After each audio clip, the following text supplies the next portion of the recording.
자, 문재인 대통령의 일주일간의 여름 휴가가 오늘로 끝이 납니다. 말은 휴가였지만 휴가 기간 내내 조용히 쉬지 못하고 은근히 일정들이 아주 빡빡하게 껴 있었습니다. 일정들, 지금까지 소화한 일정들 간단하게 좀 정리를 해주시죠. 휴가 맞습니까, 이게? 예, 요즘 젊은 친구들이 뭐 내 거 아닌 내 거 말이 있는데 정말 휴가 아닌 휴가였습니다. 네. 그 전반부에는 이제 문 대통령께서 자꾸 이제 평창 겨울올림픽이 붐이 조성되지 않는 거에 대해서 네. 좀 안타까운 마음이 계셔서 네. 평창에 가서 올림픽 시설도 둘러보시고 네. 관계자들이랑 식사도 하고 또 평창 그 알펜시아 스타디움 옆에 있는 오대산을 가서 상원 삿길을 걷기도 하고 네. 이런 일정을 보내셨고요.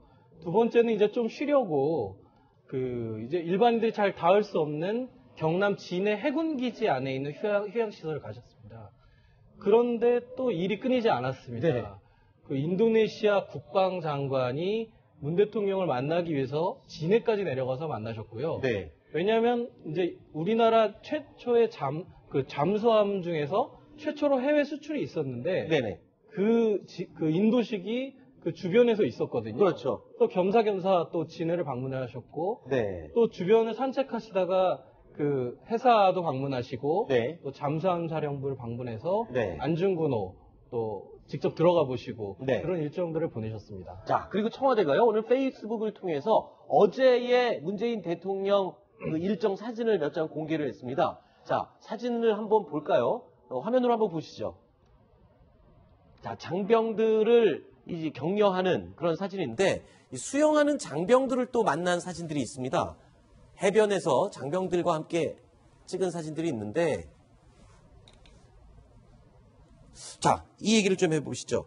해군 사관생도들이 왕창 몰려들어서 같이 사진을 찍자 그래갖고 찍었던 이 사진을 말하는 건데요. 자, 이 사진 원래 일정이 없었던 사진이라면서요?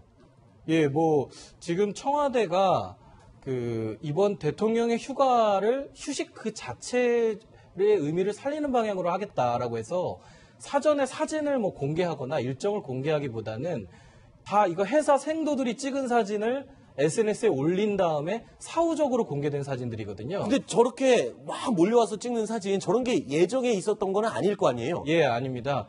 대통령이 이제 대선 후보 시절부터 찍대문이라는 별명이 있었는데, 네. 이게 이제 사진 찍어주는 대통령 문재인이라는 네. 수식어거든요. 그것처럼 자신들 이렇게 사진 찍어달라고 하는 요청들을 거부를 잘 안 하십니다. 네. 그런 습관들이 드러난 것으로 보이고요. 또 문 대통령님이 이제 가장 중요하게 생각하시는 게 잘 쉬어야지 잘 일할 수 있다. 네. 그리고 그래야지 효율적이고 창의적인 아이디어도 나온다. 네. 그런 생각을 갖고 계셔서 이번 휴가 자체를 뭐 저런 사진을 연출하려고 한 게 아니고 네. 자연스럽게 주변을 산책하시다가 네. 오늘은 뭐 저기 한번 가보자. 네. 이런 식으로 하시다가 연출된 장면이라고 합니다. 네. 저희가 이 시민들이랑 찍은 사진을요, 과연 저 시민들 얼굴을 모자이크 처리를 해야 되는 건가? 라고 잠깐 고민을 했는데, 뭐 액자에서 집에 걸어놓을 사진들인데 뭐 그럴 필요가 있을까? 네. 또 인터넷에 공개된 사진입니다. 그래서 그냥 시민들의 얼굴도 함께 공개한 점 이해해 주시기 바랍니다. 자, 그런데 어제 또 진해 잠수함 사령부를 방문을 했습니다. 거기에 왜 갔는지, 그리고 어떤 일이 있었는지 오늘 또 고민정 청와대 부대변인이 간단한 브리핑을 했는데요. 들어보시죠. 문 대통령은 무더운 여름날에도 수고가 많다며 장병들을 격려했고, 안중근 함의 함장인 김태훈 대령으로부터 안중근 함의 성능과 탑재되어 있는 무기 체계에 대한 설명을 들었습니다. 안중근 함의 방문은 1시간가량 이루어졌으며 현직 대통령으로서 그 내부까지 들어간 것은 문재인 대통령이 처음입니다.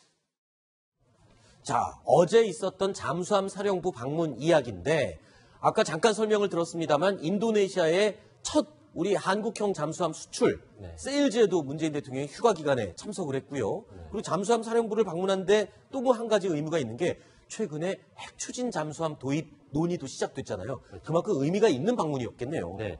화성 14호 네. 형 미사일이 발사된 직후에 휴가를 가네 마네 논란 끝에 결국 가지 않았습니까? 그랬죠. 가는 것, 내가 가는 것 자체가 북한에 대한 메시지다. 난 이렇게 내 갈 길을 뚜벅뚜벅 가겠다. 너희들이 나의 휴가를 방해하지 못한다. 네. 이런 의미로 갔지만 그 이후에 코리아 패싱에 대한 그런 우려 굉장히 많았고요. 그랬죠. 야당에서는 지금 이런 상황에 무슨 휴가냐 이런 비판들이 많았는데요. 그럼에도 불구하고 나는 절대 복귀 안 하겠다. 네. 이런 메시지를 분명히 던졌고요. 네. 그렇지만 국민들의 뜻을 중시하는 대통령 아니겠습니까? 그렇기 네. 때문에 양수겸장, 그러니까 안보 행보를 하면서도 네. 국민들에게는 나는 휴가를 갔지만 그래도 내가 챙길 건 챙긴다. 네. 이런 부분이고요. 자, 북한의 SLBM 미사일 발사 임박했다는 징후가 있잖아요. 네. 그런 면에서 우리가 핵추진 잠수함 도입하겠다는 의지도 밝혔고 네. 그렇기 때문에 여러모로 진해 잠수함 사령부를 가서 장병들을 격려하고 네. 자주국방 태세 강화하겠다는 메시지 던진 것 의미 있어 보입니다. 그렇군요. 자, 오늘이 이제 휴가 마지막이고요. 공식적으로는 내일 이제 청와대에 복귀를 하게 됩니다. 잠깐, 그 며칠 자리를 비웠을 뿐인데 돌아가야 될 청와대 안에는 숙제가 산더미처럼 쌓여 있습니다. 참 마음이 편하지만은 않을 것 같습니다. 그래서 저희가 대표적인 큰 숙제들 몇 가지만 정리해봤습니다. 첫 번째, 자, 북한의 ICBM 발사 대응책을 논의하기 위한 미국과 일본 정상과의 전화통화 해야죠. 왜냐하면 며칠 전에 미국과 일본 정상끼리는 전화통화 했지 않습니까? 네. 그러니까 우리 대통령도 빨리 전화를 해야 될 것 같고요. 두 번째, 대북 압박. 조금 전에 말씀하신 코리아 패싱 논란이 지금 이어지고 있습니다. 사드 발사대 4기 추가 배치. 이게 너무 많군요, 진짜. 휴가를 갔지만 휴가를 간 것 같지 않다는 게 네. 저기서 다시 한번 증명이 되는데요. 문재인 정부 이제 시작한 지 3개월밖에 안 됐잖아요. 그 전 정부가 어땠습니까? 사실상 정부 기능을 하지 못하는 네. 박근혜 정부의 실정을 넘겨받아서 탄생한 정부이기 때문에 애초에 네. 시작할 때부터 할 일이 많았을 수밖에 없습니다. 네네. 다만 그런 부분에 대해서 문재인 대통령이 이제 돌아와서는 저런 부분을 이제 신경을 많이 써야 되는데 내일 저녁이죠. 내일 저녁에 이제 청와대에 복귀하면 돌아와서 네. 이제 국민에게 다시 한번 나는 이런 구상을 했어. 네. 이런 이야기를 해야겠어. 이런 부분들을 얘기를 해야 될 텐데 네. 더 많은 우선순위 중에 어떤 이야기를 먼저 할지 상당히 궁금합니다. 그렇군요. 네, 지금 미국에서는 지금 북한에 대한 공격 얘기가 지금 공식적으로 지금 나오고 있는 그렇죠. 편이고요.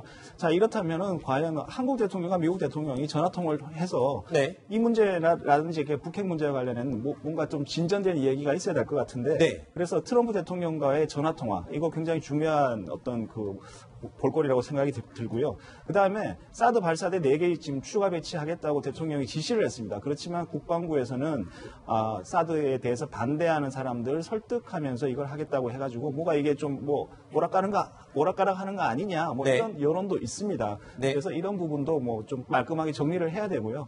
아무래도 이 안보와 관련된 문제 이거 상당히 중요한 문제니까 대통령이 이 부분에 상당히 신경을 써야 되지 않나 이런 생각이 듭니다. 네. 한 가지 약간 지금 또 어려움이 예상되는 게 지금 외신에 나오는 얘기가 트럼프 대통령이 곧 또 휴가를 간다 그래요. 아하. 또 문재인 대통령은 5일을 가셨지 않습니까? 네. 근데 트럼프 대통령은 17일간 휴가를 떠난다고 하세요. 아니, 트럼프 대통령 휴가를 왜 이렇게 자주 갑니까? 간지 얼마 안 되지 않았나요? 네, 그래서 청와대에서는 이제 코리아 패싱을 우려해서 대통령께서 돌아오시면 네. 바로 트럼프 대통령과 통화를 하겠다고 했는데 네. 또 마침 트럼프 대통령이 또 휴가를 가면 또 통화가 안 될 가능성이 현재로서 있거든요. 네. 그러면 또다시 이제 청와대가 그 코리아 패싱 논란을 좀 의도적으로 잠재우기 위해서 통화 카드를 너무 쉽게 쓴 거 아니냐라는 아하. 비판 여론이 이를 가능성도 있어 보입니다. 그렇군요. 지금 이 트럼프 대통령과의 전화통화 얘기를 잠깐 꺼내셨으니까 지금 이 얘기도 또 해보겠습니다. 지금 백악관이요. 컨트롤 타워가 없는 게 아니라 특히 대북 문제에 대해서 왜냐하면 최근에 트럼프 대통령이 북한과 전쟁 불사하겠다. 대화는 끝났다. 얘기하고 그 바로 이튿날인가요? 틸러슨 국무장관이 북한과 생산적인 대화를 하고 싶다라고 해서 요 2개까지만 나왔을 때 부장과 이 얘기했습니다. 미국이 지금 투트랙 전략을 고수하고 있는 거다. 근데 이게 웬일입니까? 어제 또 마이크 펜스 부통령은요. 북한과 직접 대화는 없다. 지금 요 3개만 봐도요. 오락가락 하고 있습니다. 그런데 지금 우리 트럼프 대통령하고 마이크 펜스 부통령은 이제 같은 기조인데 네. 틸러슨 국무장관이면 사실 외교 정책의 최고 네. 책임자 아닙니까? 이분이 대화하고 싶다 이랬는데 지금 미국 내 분위기는요. 네. 틸러슨 장관이 과연 외교 컨트롤 타워냐? 네. 여기에 대해서 의문을 표시하는 분이 많고요. 그래요? 오히려 미국의 유엔 대사 니키 헤일리라는 여성분이 있거든요. 네. 이분이 하는 말이 정말 미국 국무부의 말이라는 지금 그런 이야기까지 있어요. 네. 그래서 틸러슨 장관의 말은 지금 계속적으로 트럼프 대통령의 기조와는 안 맞다는 걸 아셔야 됩니다. 네, 제가 왜 그런 질문을 드리냐면요. 제가 그렇게 따지는 게 아니라 미국 언론들이 이렇게 따지고 있습니다. 미국 언론이요. 자, 뉴욕타임스가 이렇게 사설을 통해서 지적을 했습니다. 북한과 대화할 준비가 과연 돼 있느냐라는 제목의 사설이었는데요. 트럼프 정부가 어디로 가고 있는지에 대해서 미국 동맹국들이 이해하기 힘들어하고 있다라고 사설에서 비판을 했습니다. 근데 뉴욕타임즈나 CNN 같은 경우에는 트럼프 대통령하고 지금 뭐 사이가 안 좋다 뭐 이런 네. 얘기가 있는데 지금 우리가 지금 이게 지금 남의 문제가 아니라 우리 자신의 문제입니다. 그런데 이거 보면 지금 누구를 지금 제일 중심으로 봐야 되냐면 대통령입니다. 미국 대통령이 지금 무슨 얘기를 하고 있느냐. 지금 전쟁 불사를 얘기하고 있습니다. 네. 그렇다면 이 북핵 문제 가지고 이게 전쟁 불사까지 가는 거냐. 북한 핵시설에 대해서 정말 무슨 폭격을 하는 거냐. 뭐 이런 지금 얘기가 지금 나오고 있는 거 아닙니까? 그렇다면은 지금 우리나라 대통령과 미국 대통령이 이 북핵 문제에 대해서 도대체 어떻게 해결하고 두 사람이 어떤 컨센서스를 이루고 합의를 이루고 이렇게 같이 이렇게 나아갈 것인지 이런 부분에 대해서 뭔가 좀 사람들이 안심할 수 있도록 우리 대통령 그런 걸 해줘야 될 의무가 있습니다. 네. 그리고 이건 지금 뭐 휴가 때문에 또 미뤄진다고 이러면 뭐 로밍을 하든지 뭐 어떻게 해서라도 로밍을 해서라도. 네. 네. 이런 부분에 있어서 지금 주식 같은 경우도요. 지금 네. 북핵이 문제 때문에 네. 그 어젠가 그젠가 뭐 하여간 주식이 많이 떨어졌지 않습니까? 네네. 이건 하나의 일종의 신호탄일지 모릅니다. 아하. 이 북핵 문제 절대로 가볍게 봐서 안 됩니다. 네네. 네, 뉴욕타임즈의 저 지적은 굉장히 의미심장합니다. 그 미국이 강한 이유는 대외 정책, 특히 미국의 국가 안보가 걸린 대외 정책 부분에서는 하나의 목소리를 낸다는 것. 네. 그리고 외교 정책 웬만하면 흔들리지 않습니다. 그래서 미국의 외교 안보 정책은 전함 같다. 아. 이런 이야기를 합니다. 전함. 갑자기 항로를 틀지 않습니다. 그렇죠. 묵묵히 가고 한 번 가면 힘있게 가고 그 목표를 향해서 질주하는 게 미국의 외교 안보 정책인데 네. 지금 틸러슨 방금 여상한 변호사 얘기했던 것처럼 내부에서 굉장히 코너에 몰려있고 힘이 받지 않는 국무장관입니다. 어쨌든 그래도 국무장관이 대외적으로 얼굴이 되는 사람인데 저렇게 네. 얘기한 걸 대통령, 외교안보 보좌관이 뭐라고 했습니까? 나는 김정은 절대 편하게 잠을 자지 못하게 하겠다. 이렇게 네. 얘기하지 않았습니까? 그리고 지금 틸러스는 내일 모레부터 시작하는 ARF에 가서 북한과 외교를 해야 되는 사람인데 저렇게 단칼에 힘을 완전히 빼버린 거잖아요. 그렇군요. 미국 외교 정책 제대로 안 되고 있다는 증거입니다. 알겠습니다. 자, 지금까지 세 가지 이야기 살펴봤습니다.